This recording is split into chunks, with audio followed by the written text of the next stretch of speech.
the shelf. No, because if I had played...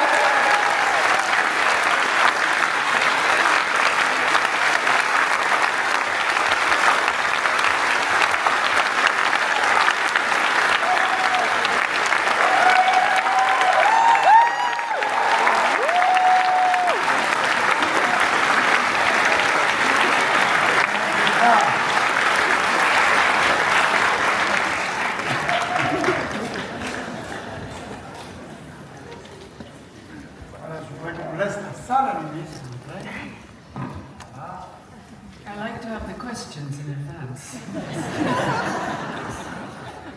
So, I make you work. Merci.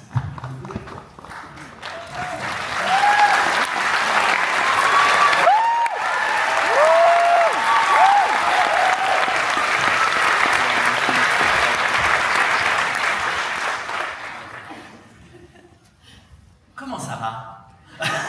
Ça va très Très bien. Ce matin, I was a little rocky, you know, Why? parce que I didn't go to bed until 3.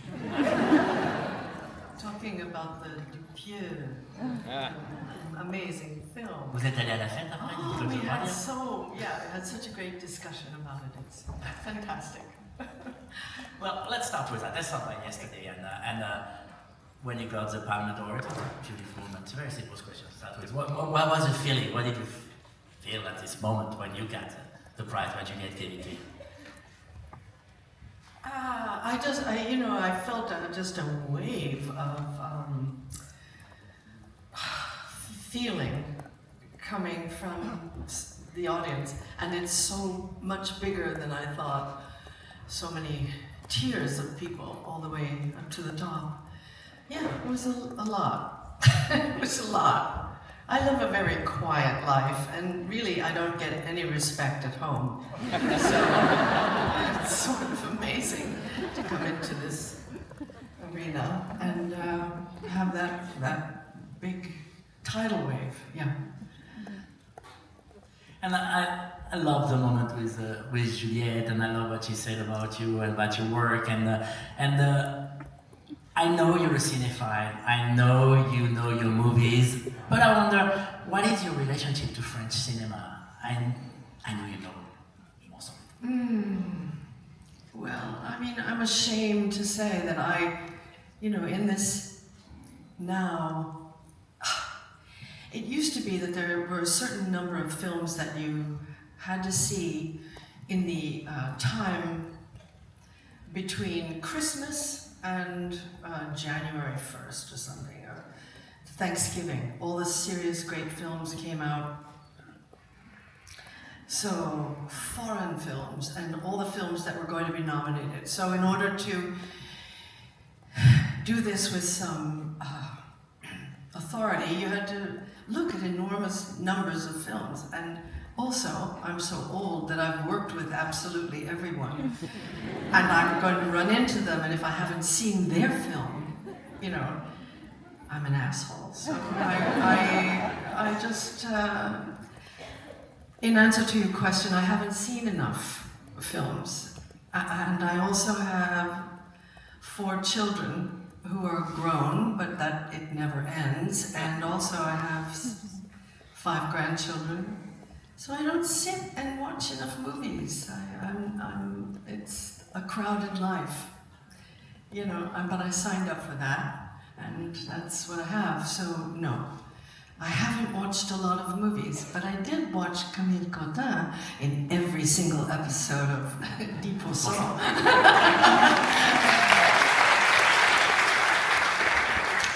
And Juliette's films, and I seek out films of people that mostly actresses, because I fall in love with them, with actors, actresses, and with their work. But, there's only finite number of hours in the day. Cannes, for you, it was A Cry in the Dark, Evil Angels, as they called it in the US. Very simply, what kind of memory do you keep from this year in Cannes, the year you won your acting prize?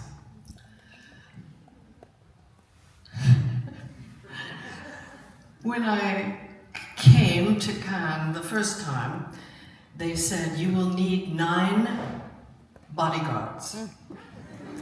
I said, I don't even need one bodyguard. Believe me, I don't need one. I don't have a bodyguard. I don't know, how to have in home. I never have a bodyguard. They said, you will need 9 bodyguards. I needed maybe a dozen the first time I came here because in the olden days, I don't know, there wasn't the same security, so all the barriers weren't there, and people would just, the cameras were shoved up like this, It was insane, and I almost didn't recover from that. I went to the hotel room, and it was like this, and I couldn't believe how wild it was. So that was 35 years ago. It's changed a lot. The world has changed a lot. Yeah. So that's what I remember about it, really.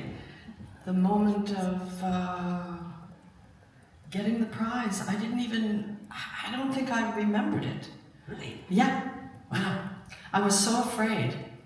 I mean, you have to realize You were afraid? I was afraid, yeah.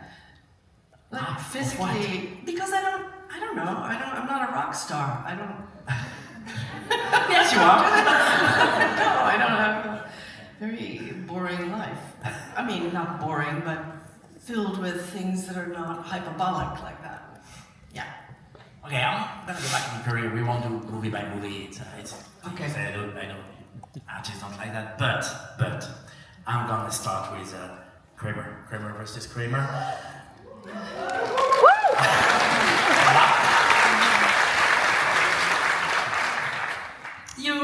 It's your first Oscar, but I read that the speech, the part at the end where you testify, you rewrote that with Robert Benton, or you're asking to rewrite it. Can you tell us a little bit more about how you changed her character, how you make her more human than she was originally? So, Kramer versus Kramer, for everybody under 70, is a movie about... I'm pretty sure everybody saw Kramer versus Kramer here. It's about a divorce, and it's about, it was based on a novel by a man named Avery Corman, and it was sort of a revenge novel. I think he wrote it out of real anger. It was the beginnings of the women's movement that didn't make everyone happy. And so there was a lot of vitriol about these women stepping out of the role that is prescribed and leaving this poor man to raise his child. And in the novel, it's quite opaque why she leaves. I think he wasn't, I'm not saying anything I hadn't said to him. I don't think he was interested in why she left. He was really interested in,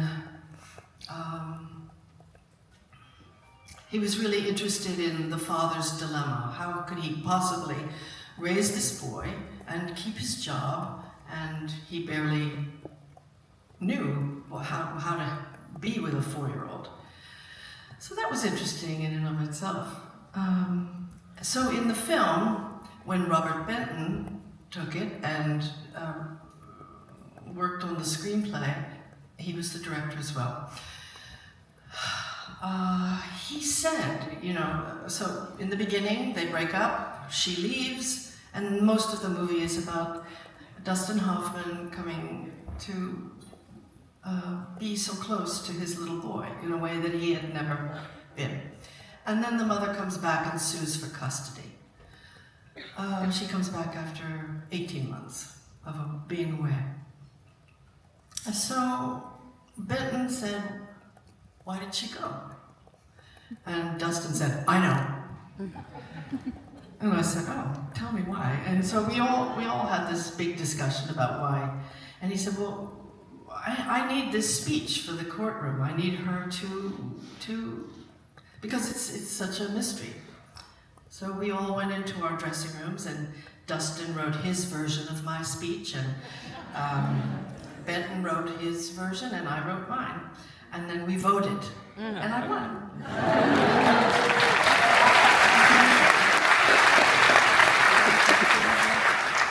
You know, I remember this time, and I remember that Kramer versus Kramer was more than a movie. I mean, it was really part of the discussion in the US and in Europe on divorce and kids and how to raise kids after a divorce. It has become some kind of a social, I don't want to say phenomenon, would be too big, but it was part of the conversation. You were a pretty young actress at the time. Did that tell you what a movie could be more than just a movie? Was that the moment you realized that it can also be part of the discussion? I think every movie made is made of its moment. I think even if it's set in another time, it is made of its moment. Whatever made, or it's made to make money. So that's another thing. But there's the films, the serious films, the passion projects, and the ones that are maybe difficult to finance because people aren't sure. Those ones, I think they're of their time. Even the stupid ones are of their time. Just the pure entertainments are of their time. They're avoiding something, or they're taking us away from something that's dire in a good way. The comedies and the silly things. So I think everything speaks to its time. But Kramer absolutely met its moment in feminism, in the backlash to feminism, and in the bumpy road that leads us here even today. Yeah. So you got your Oscar, your first Oscar for Kramer. Mm-hmm. Is it true that you almost left the room without your Oscar this night? I read that you left it somewhere. That's probably true. I read that you left it in the restroom. Yes, I did. I did leave it in the restroom. It was a very big dress, and I had to lift it up and put the thing down, and then forgot that it was underneath there. And yes, but someone found it. The next person in. You didn't even take it. I think I'm like most of the people in this room. Cinephiles, we love to go back to movies that are very important for us. There's some movies I have to watch at least once a year to remind me why I love movies. One of them is, of course, The Deer Hunter. It's more than an important movie, it's an essential movie. Did you realize it when you were making it? No. I didn't think about that. I didn't. I just thought about my job was in the human scale, in the family side, the very limited view of a small town girl. And I'm a small town girl from New Jersey. My town had a number of boys that went to Vietnam right out of high school and never came back. My boyfriend went to Vietnam and came back. He was a medic, came back a heroin addict, and I mean, it had a profound effect on many people's lives. And so I was familiar with the effect, the emotional, personal, microcosmic effect of this story. And the larger part, the Vietnam adventure with when the boys were often shot, that part I didn't have anything to say about it. But again, this is the same thing. It's so interesting. It never occurred to me until this moment that Michael Cimino said, "I don't know what she says, this girl. So, what do you think she says when she's in the supermarket?" So they let me write my part. That they don't always let me write my part. Those two early movies, yeah, they did. And that's the thing, I mean, it's not the only one where you're not in the entire movie. This one with the beginning and the ending, and it's probably like 20-25 minutes of presence in the film. But when we remember the film, it feels like you're in all of it. I mean, you are the reason why those young people want to come back. You are the reason, the anchor that brings them back home and that they're fighting for. How does that happen? I mean, Kramer is the same. You're only like 10, 12 minutes in the film and it feels like you're always there. I mean, how did you work? Do you work with that? I mean, do you do that on purpose? I use this good? No, but that's the day. Those were the days when there was only one woman in the movie.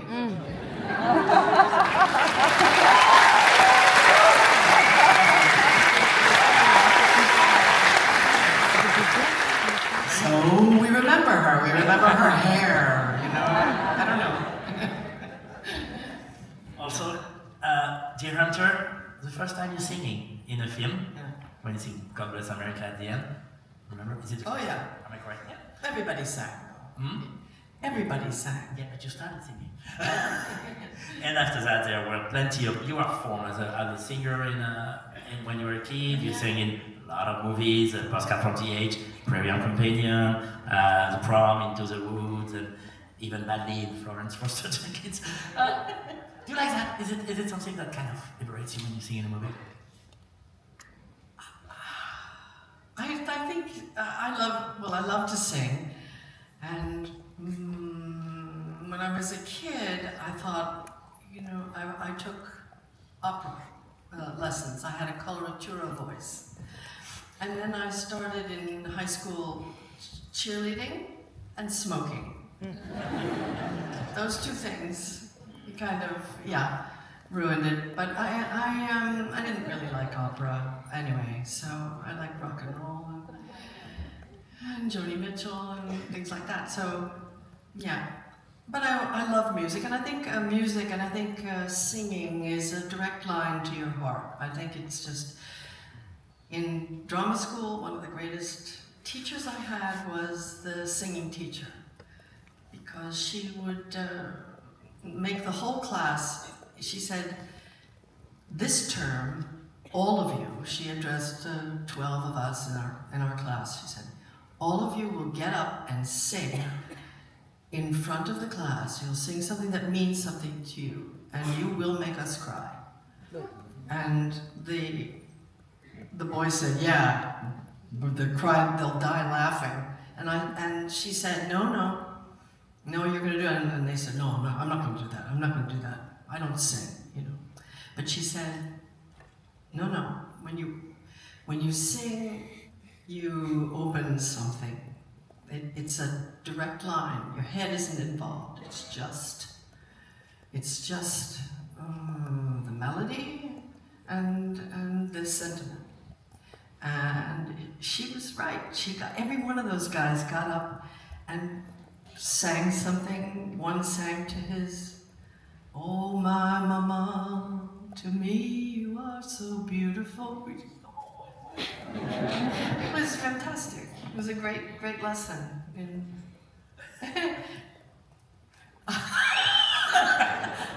I sang It's Lonely at the Top, Randy Newman. I did. Wow. That's weird.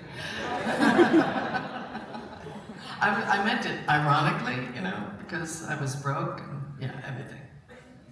All right. Now I know I'm going to get some applause. 1982, Sophie's Choice.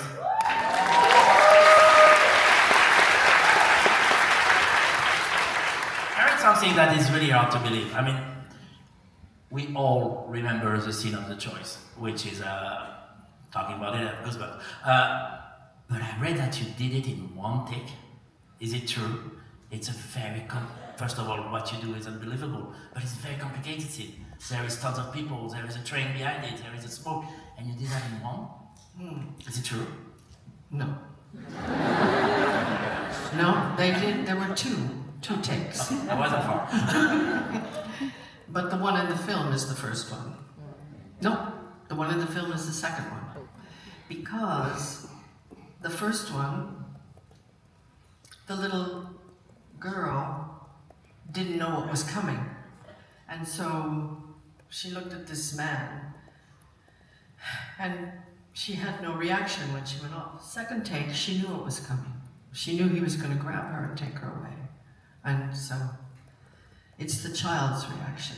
It's the child's reaction that is what's heartbreaking in the choice.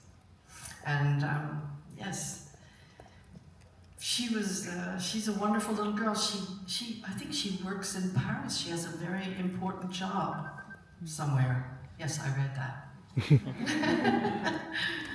Yeah, a businesswoman or a lawyer or something, yeah. I love that you're talking about other people. This scene is unbelievable, madame. This is a great, great, great moment of cinema, and you're at the center of it. And I'm going to insist and ask you, what was your feeling at this moment? Yours. What I felt, I couldn't, I mean, I had to do that part in speaking German, so I learned the German, but I only read the scene once. It went into my head, and I couldn't even read it. It upset me so much. So I don't think we even rehearsed it. Alan Pakula knew exactly, and Nestor Almendros, the great cinematographer, they knew exactly where they wanted to be with the camera. I had no awareness of all that. But wonderful actor was my partner, and we just did it a couple of times. I don't know. It was upsetting. Yeah, I don't like to think about it. You went through a very classical training. I mean, Passar, Yale, and theater, a lot of theaters.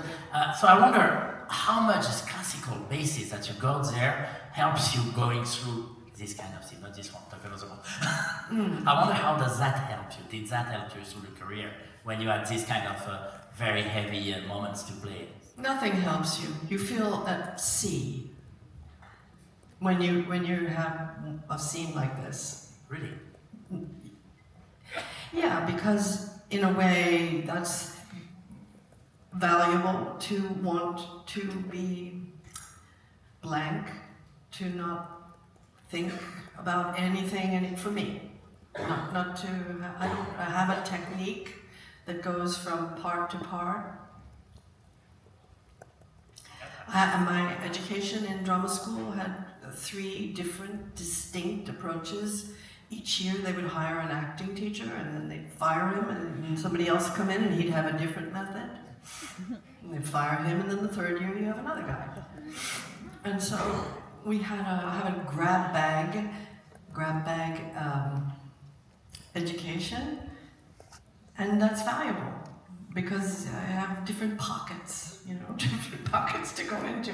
But really, in those scenes, in the scenes that are heightened, I feel like I'm starting fresh, and I used to say to my husband the night before, I don't know how to do this. I don't know how to do this. He said, yeah, you always say that. I say, I've never felt this way before.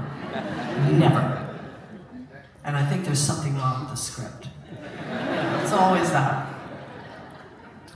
But it's just because you dismantle yourself in a certain way. You dismantle everything so that you can come raw. No protection. And where you need craft is in a 17-hour day. And you're getting out of a car for the 58th time saying, what are you doing here? And it's not the right way for the director. That's when you need craft, because you have to stop yourself from killing him.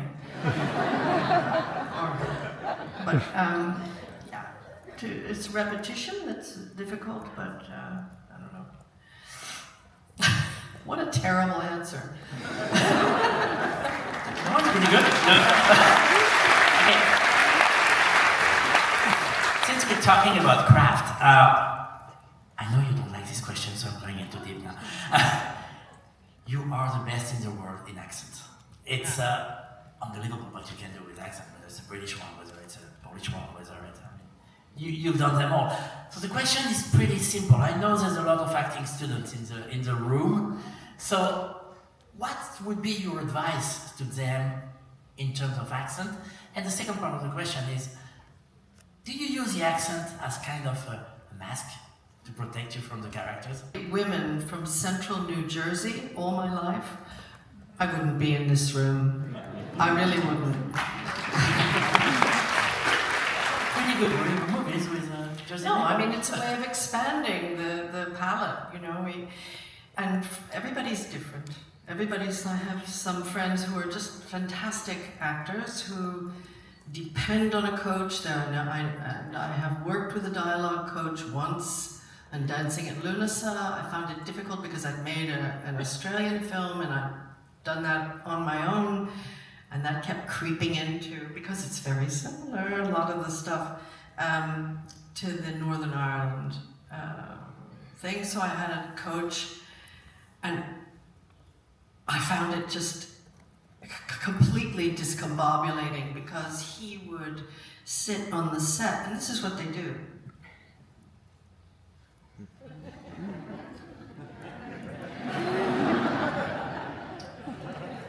I could be performing over there, I could feel that. I could feel the disapproval, and then all I think about was what word was it on, which word, and it's terrible. I mean, I couldn't do it. I have friends who depend on that kind of coach. Everybody's different. For me, it's easier, you know. I can't speak French, I have a great accent. S'il vous plaît. No, I'm not great. You know, but I have an accent, I can pick up things. If the operator on the telephone, in the old days when you had a home telephone and my children would be, I'd answer the phone and my kids would say, "Mom, is the operator from India? You're talking in an Indian accent to me." And that's what I do, I pick it up, you know. So it's not a difficult thing, but it certainly is, expands the chances to play different women, because I'm interested in people that are not like me. I'm really interested in, because I think as much as they are apparently not like me, they're like me. You know, because we're all much more alike than we want to think. There's something that I really appreciate in your the character, is that there's always something.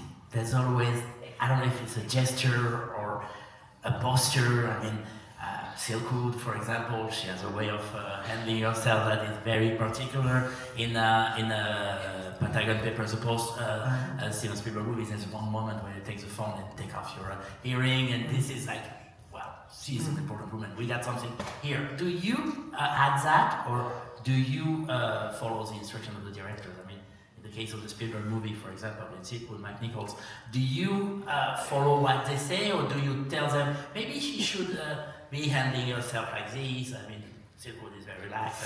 No, I mean, I didn't even think Mike Nichols directed me in Silkwood. I thought I did it all myself. But he was an amazing, he came at it always obliquely. And I don't even know quite how he did it. He would always be joking on set and say something funny, but it had a point to it that probably applied to the scene you were going to shoot. I mean, he was so brilliant. And it gave actors the confidence to try anything.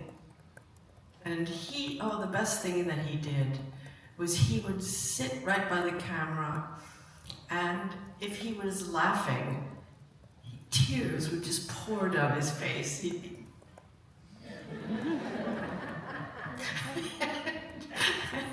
It was so disarming and probably strategic, you know, because it made us feel powerful and wonderful, and anything we did was terrific. So, and he knew he could get rid of anything he didn't want in the editing. But the actors were empowered to feel wonderful. And everybody that I know that has worked with him felt the same way. He was a great director. Spielberg? And Spielberg is he's a genius. And has such an understanding of the mise en scène, the whole thing. Right. Mike was interested in the interactions, in the actors, but Spielberg is all about the whole movement of the whole piece. I think Mike did that later with Sam Osteen, his editor, often in the editing room. He'd make the music afterwards. But Stephen has a song in his head already. Yeah. What I know about you, what I learned about you preparing for that, is that you're a trooper. I mean, on Out of Africa.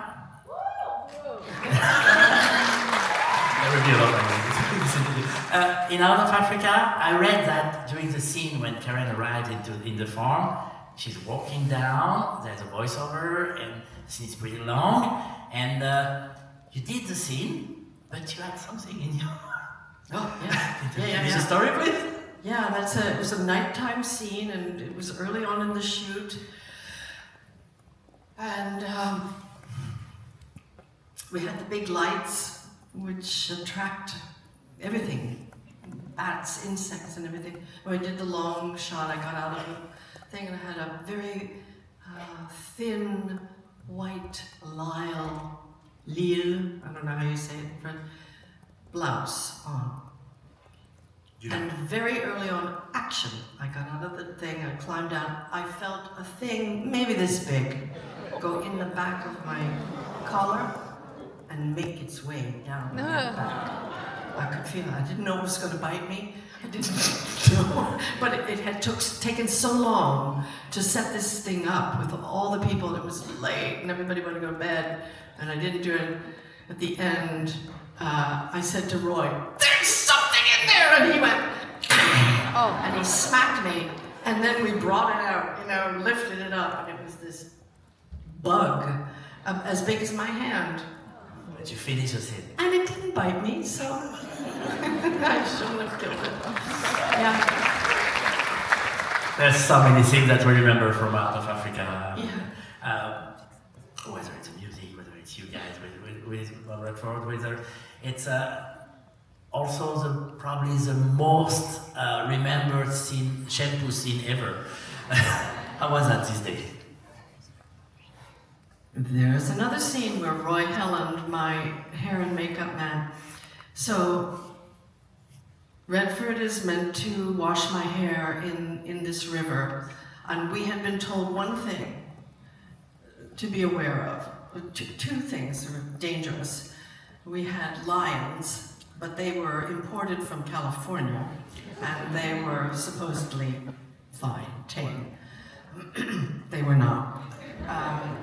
And the second thing we were told is the animal that kills the most men, most people in Africa is the hippopotamus. If you get between the hippopotamus and the water, they'll charge you, and they have jaws that big.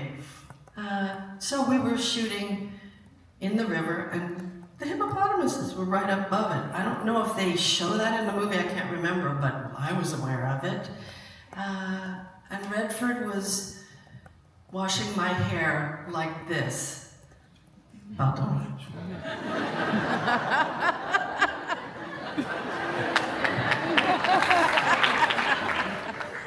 Wasn't good. Wasn't sexy. I will never forget.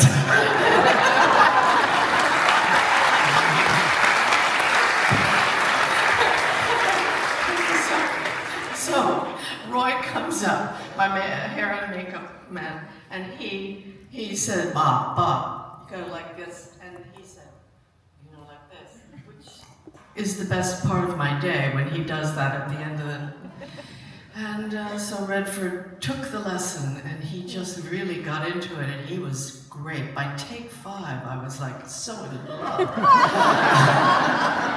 And it is such a tender, it's a scene, it's a sex scene in a way, because it's so intimate, and we've seen so many scenes of people fucking, but we don't see that loving touch, that care, it was gorgeous. I didn't want it to end that day, even in spite of the hippos. And it was great, really fun. When you do Out of Africa, you already have 2 Oscars, you have a career, but the movie will bring you something that you didn't have before. It's a worldwide triumph. The movie made something like $230 million at the box office, which would be today 7 million. I did the calculation, and 700. Which film? Out of Africa. Oh yeah. So you became, forgive me for the ugly word, bankable. Did that change anything for you at the time?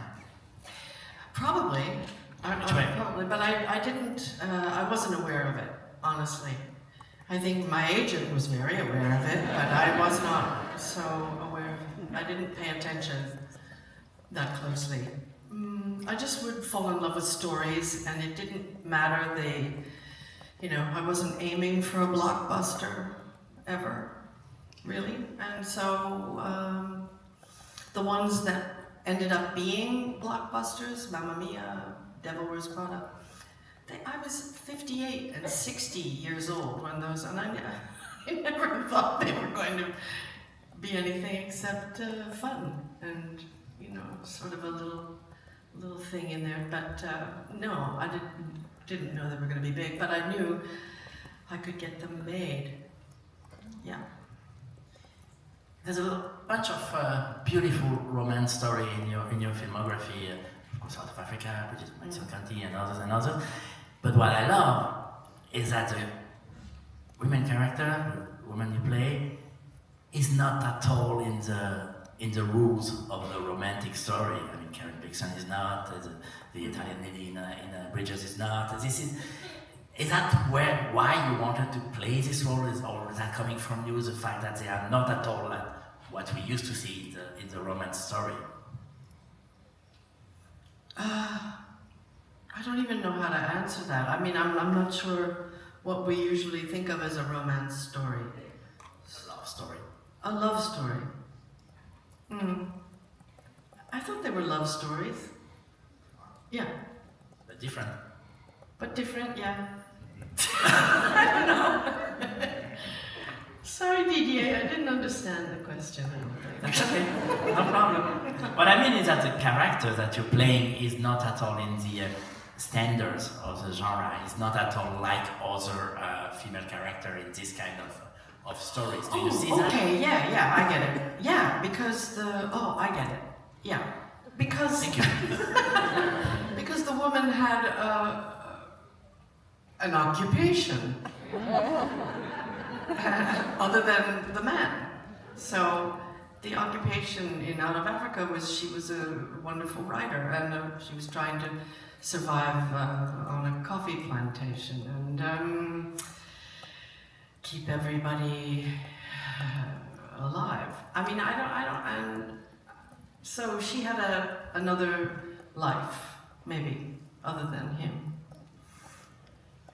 I think that Bridges of Madison County is a very important movie for a lot of people here. Very, very shooting. The memories of shooting the movie. Yeah. Yeah. Fantastic to work with Clint Eastwood. I mean, great auteur. Also, he made that film in 5 weeks because he got out at 5 o'clock, 6 o'clock, 5 o'clock, so that he could be on the golf course. That was very important to him. So he shot quickly. He would sometimes rehearse on camera and say, "Okay, let's move on." He'd take the rehearsal. That was in the movie. And so And you didn't know? his crew was like, they were so en point. They were really, really ready to go. They knew that this is the way he worked. Boy, and he never raised his voice except once, when somebody was talking outside and we were in the kitchen having a big scene and he could hear them, and he opened his mouth and he made a sound. It was so loud. No one has ever heard him make that sound, and it really shook everybody for the rest of the day. But yeah, it was great. It was wonderful to work that way. You have always been outspoken about the inequality in salary between male actors and female actors. You were pretty outspoken in the 90s, and then since then you're always talking about that and you're always fighting for that. It's been 30 years and it hasn't changed. How do you explain that? There is some progress. There is some progress. Oh my God, there's so many big female stars. Biggest stars in the world are, you know, women right now.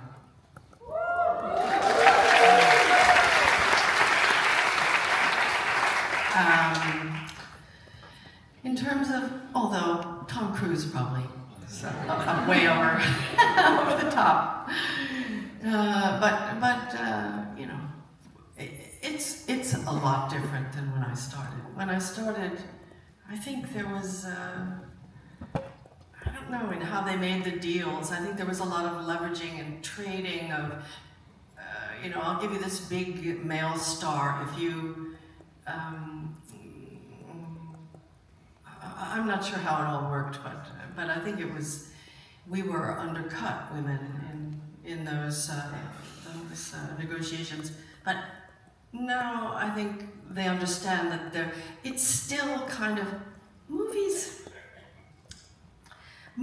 are a projection of people's dreams. Even executives have dreams. Even movie executives who are making a green light thing. They're living their fantasy.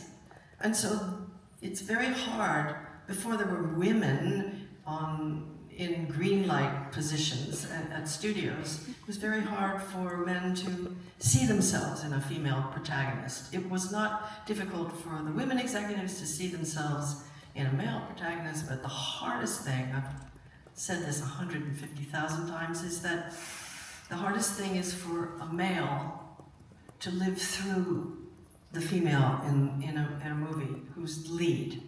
And I think that's what inhibited. It was a personal thing. You know, everything, it's not always just about money. It's just that they just didn't get it. You know, they didn't get the first movie I've ever made where a man came up to me afterwards and said, "I know how you felt," was Devil Wears Prada. Okay. And it was more than one man came and said, "I know how you felt. I know what it's like to be the one to take the decisions, and nobody understands you," you know. And that was fascinating to me. But no man watches The Deer Hunter and feels like the girl, you know. But I can watch The Deer Hunter and identify with John Savage, Chris Walken's character, De Niro. It's like we can do that. We speak that language, but it's very hard for them to feel us. Or, do you know what I mean? Yeah, okay.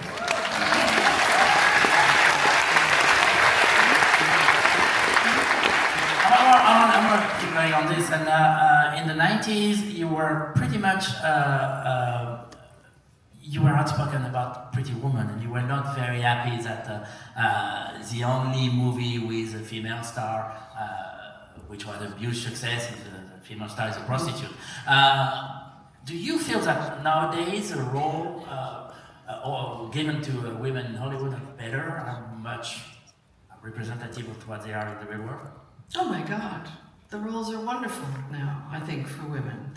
And so many women are producing for themselves and have, you know, I'm so in awe of the ones who have done that. Reese and Nicole, and everybody seems to, Natalie Portman, everybody has their own production company. And I had a production company, you know, of babies, and that's what I produced, but I didn't ever want to get phone calls after 7 o'clock at night. So I didn't ever do that. I don't know. I'm in awe of the people that can. Again, there's just so many hours in the day, and I just, yeah. Did you give some of your time to the Time's Up movement? What? you gave some of your time to the Time's Up movement, and you were pretty much involved. It has changed things. The Time's Up movement was what was it, like 2017 maybe? 2017. Yeah. Yeah, it's like, a past history now, but I think it did change things in not just Hollywood, but in the service industry, in hotel and for waitresses, or for hotel service workers, for lots of it had a filter round effect. In business, the same shenanigans still go on, but they're a little bit, afraid. But it's like it has made a little correction in things, and in places, I'm sure, went overboard, and in other places appropriately identified real abuse, and so that's good. I think I can talk for everybody in the room when I say that you are fantastic in Iron Lady, and but what I'm wondering is, we know that your political convictions are totally different than the one of Margaret Thatcher.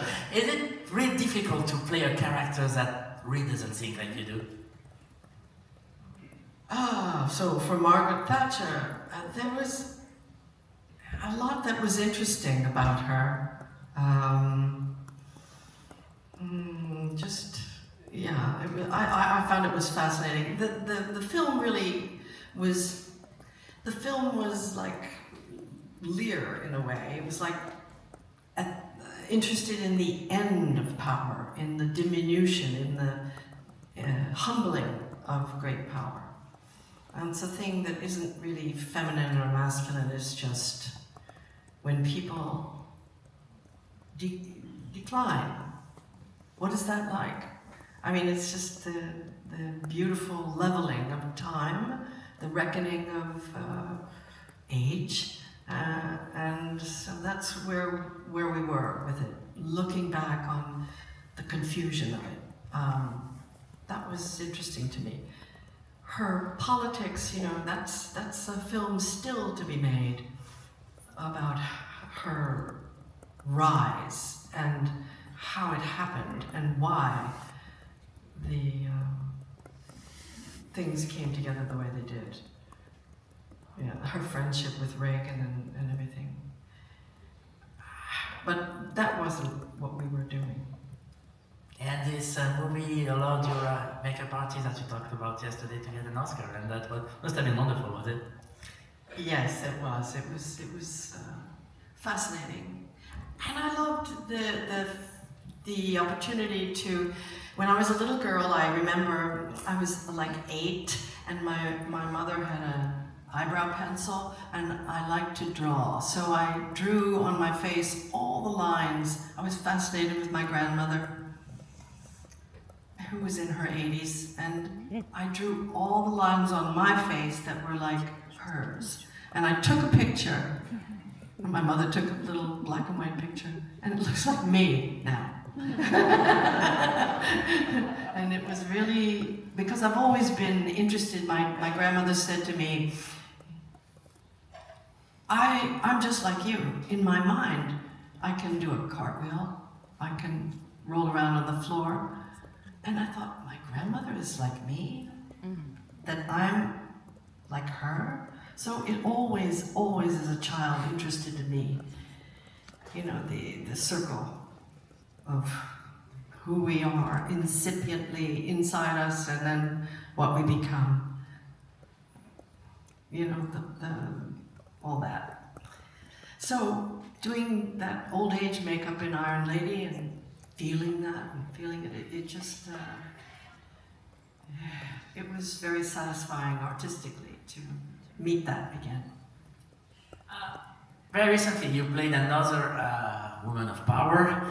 You played the President of the United States in Don't Look Up.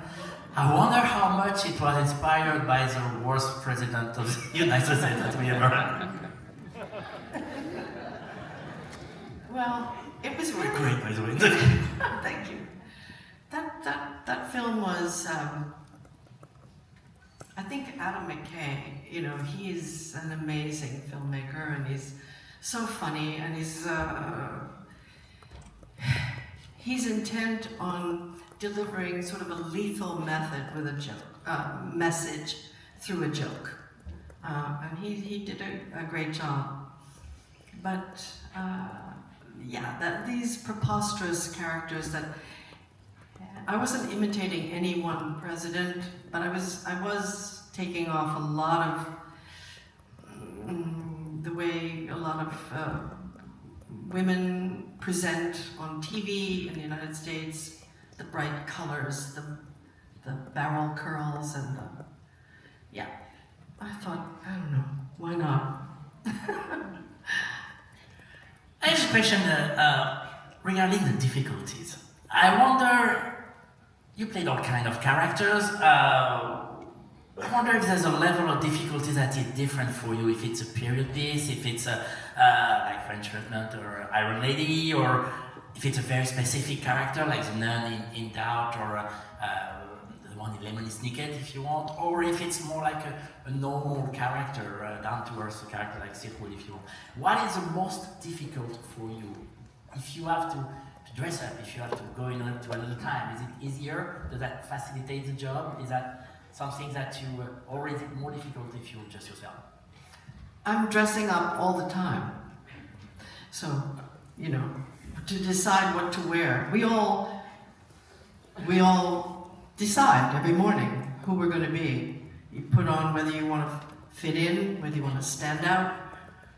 You know, it's all those, every little decision, which shoe, which jacket. I remember when we made Falling in Love. This is not a costume drama, but I remember what do they call them? The tests, the costume tests, and De Niro had 32 little chino jackets, and he put each one on, and he checked the sleeve, he checked the collar, and 32 jackets, because each decision is defining a person. So, you know, you decided on the black tie today. You know, it's a decision.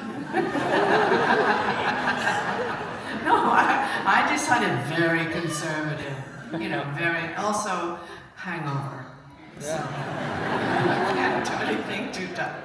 But, yeah. How about the less realistic the character is?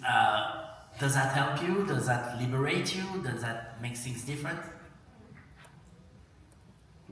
Yeah, well, there are some outsized characters like Death Becomes Her, that character, so very silly. But that's like doing a movie in drag for me, you know, it's like being that uber feminine, whatever that is.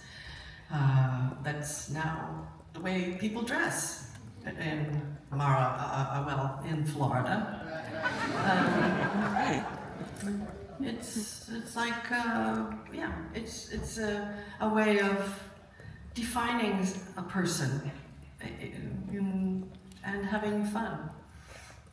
I don't know. I don't think of them as realistic or unrealistic. I think they're just doing their best. You know, they're just trying to live.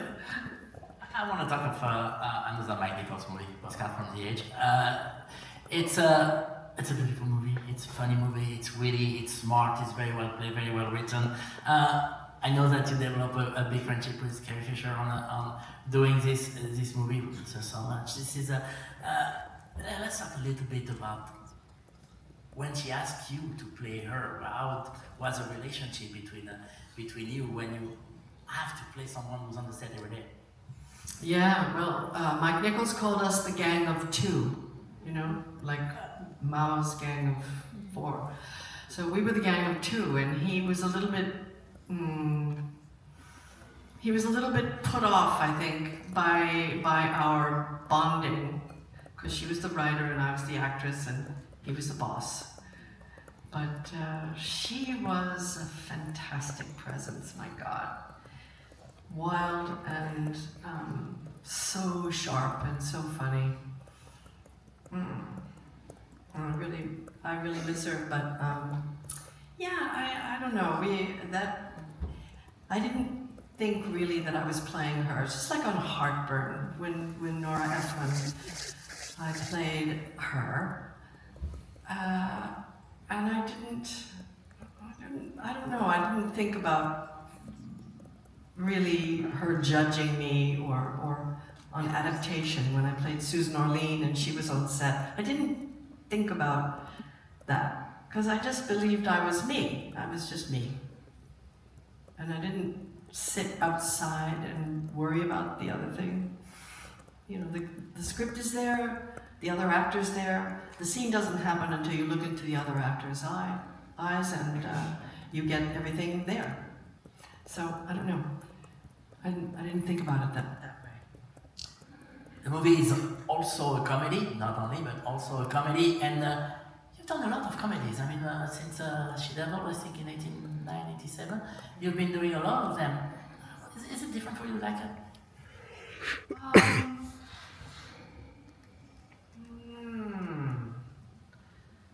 Is it difficult? Is that what you said? Different. Yeah. But I don't, as I say, I don't have a production company, so I've always been dependent on whatever script comes in the door. I don't know if it's going to be a funny one or a very serious one, or I never know what's coming, and I like that. I like sort of the serendipity. I don't develop things. I don't buy books.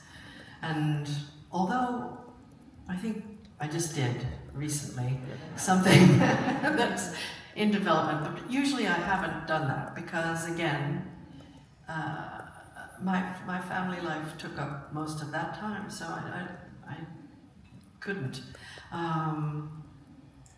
But yeah, no, I don't make a differentiation. It's just human beings. I think the most tragic, there's some things in Sophie's Choice that, you know, it's like Chekhov said, that feeling that everything very tragic. There's something that has a color of, oh my God, even deathly humor. You know, if we don't laugh somewhere. So anyway, I always think that there's something to find and something multi-layered, oh my God, I'm disintegrating, in an understanding of material. Yeah. I'll ask you a question that will kind of put you in trouble, and me probably. You worked with Mike Nichols, Nancy Meyers, Michael Cimino, Steven Spielberg, Anakin Pakula, Clint Eastwood, Sidney Pollack, Stephen Frears, Greta Gerwig, Jonathan Demme, Steven Soderbergh, etc., etc., etc. You work with the best of the best. What is for you a good director?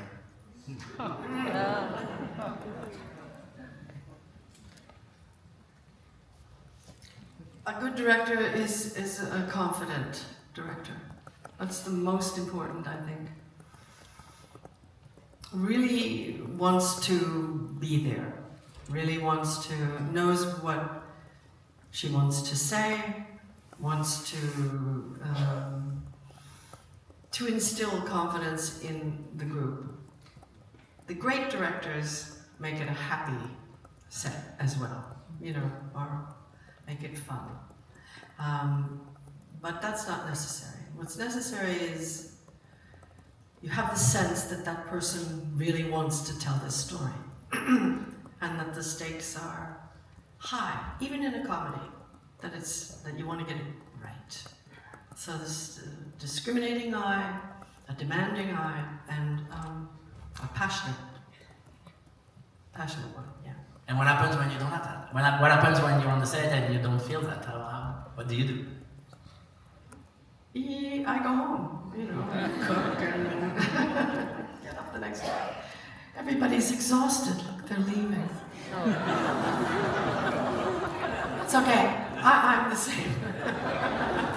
One very last thing. Even in your career, Yeah. there were up and downs. It's a career for everybody, even there you did. But for the kids who are starting in their acting career, who are in the room now, the students, what would be your advice to tell them when the career is not great and when everything is a little down? What would you tell them to? Just keep hope alive, because it just takes one, just takes the first one. And if it lands, if you get a good job and it lands, it will lead to the next one. I mean, that's the way things happen. I think, just don't give up. Don't give up. Don't give up.